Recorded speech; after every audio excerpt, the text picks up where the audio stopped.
तो नवरात्रि में पूजा और व्रत के साथ साथ हमारी हेल्थ का ख्याल रखना ये भी भक्ति और उपासना का एक हिस्सा है। हेलो गाइस, मैं doctor Kalpana and welcome to my channel dear angel. तो कल से चैत्र नवरात्रि शुरू होने जा रही है। हम साल में 2 बार नवरात्रि सेलिब्रेट करते हैं। एक होती है चैत्र नवरात्रि और दूसरी होती है शारदीय नवरात्रि। ये चैत्र नवरात्रि मार्च और अप्रैल के बीच में आती है और इस चैत्र नवरात्रि को हिंदू नववर्ष की शुरुआत माना जाता है। और शारदीय नवरात्रि सितंबर से अक्टूबर के बीच में आती है और ज़्यादातर लोग इस शारदीय नवरात्रि को सेलिब्रेट करते हैं। असल में ये दोनों भी नवरात्रि उस समय आती है जब समय बदल रहा होता है।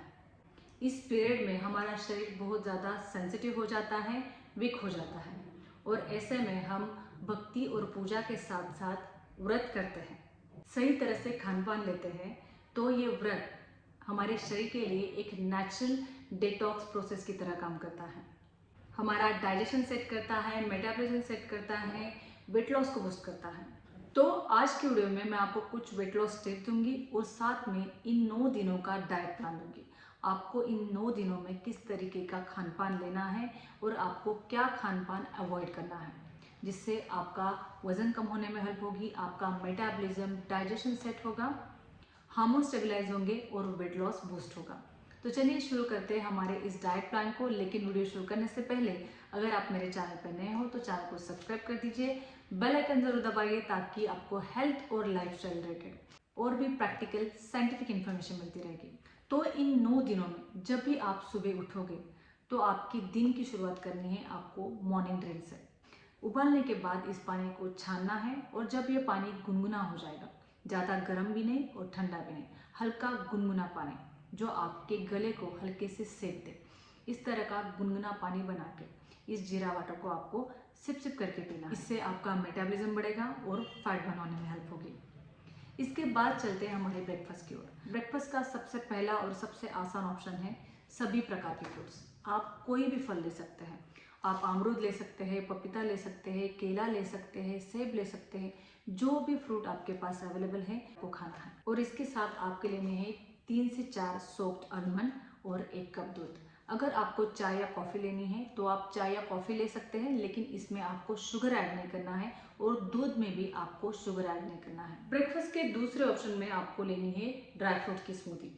इसके लिए आपको लेने हैं 2 बादाम, 2 कैशू, 2 पिस्ता, 2 अखरोट, 1 अंजीर, 1 खजूर, 2 मुनक्के।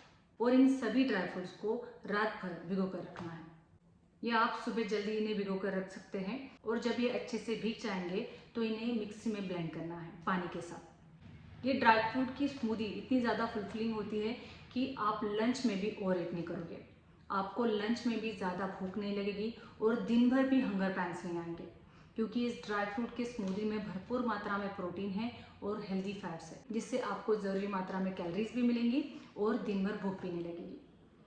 तो फ्रूट्स और ड्राई फ्रूट की स्मूदी, ये दोनों ऑप्शन में से आप कोई भी ऑप्शन अदल बदल के ले सकते हैं। इसके बाद चलते हैं हमारी लंच की ओर।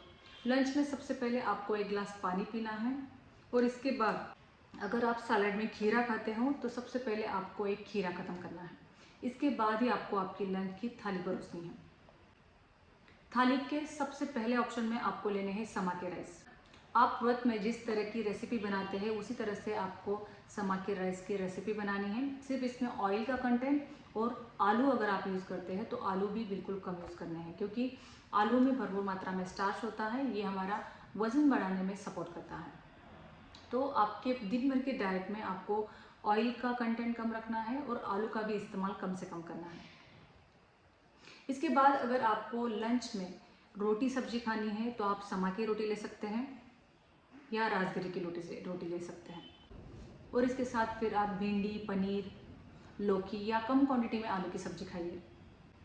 इसके अलावा आप दही ले सकते हैं, छाछ ले सकते हैं, लेकिन दही और छाछ में भी आपको शुगर ऐड नहीं करना है। लंच के बाद आपके स्नैक टाइम तक आपको इस बीच के पीरियड में कुछ भी नहीं खाना है। आप सिर्फ पानी पी सकते हैं और अगर आप चाहते हो तो लेमन वाटर या कोकोनट वाटर ले सकते हैं। स्नैक टाइम पे आपको कोई भी फ्राइड फूड या कोई भी चिप्स, आलू के चिप्स, बनाना चिप्स नहीं खाना है। यहाँ पे आप खा सकते हैं मुट्ठी भर के रोस्टेड मखाने या रोस्टेड पीनट्स। और उसके साथ अगर आपको चाय या कॉफ़ी लेनी है तो बिना शक्कर वाली चाय कॉफ़ी आप ले सकते हैं, या बेहतर होगा यहाँ पे आप ग्रीन टी प्रेफर करते हो, क्योंकि ग्रीन टी में भरपूर मात्रा में एंटीऑक्सीडेंट होते हैं जो आपकी बॉडी को डिटॉक्स करने में हेल्प करेंगे और वेट लॉस में भी हेल्प करेंगे। स्नैक्स के दूसरे ऑप्शन में आप फ्रूट चाट ले सकते हैं या खीरे का रायता भी ले सकते हैं। यहाँ पे आप छाछ ले सकते हैं, दही भी ले सकते हैं। इसके बाद देखते हैं हमारा डिनर। डिनर आपको हल्का और लाइट रखना है जो आसानी से डाइजेस्ट हो।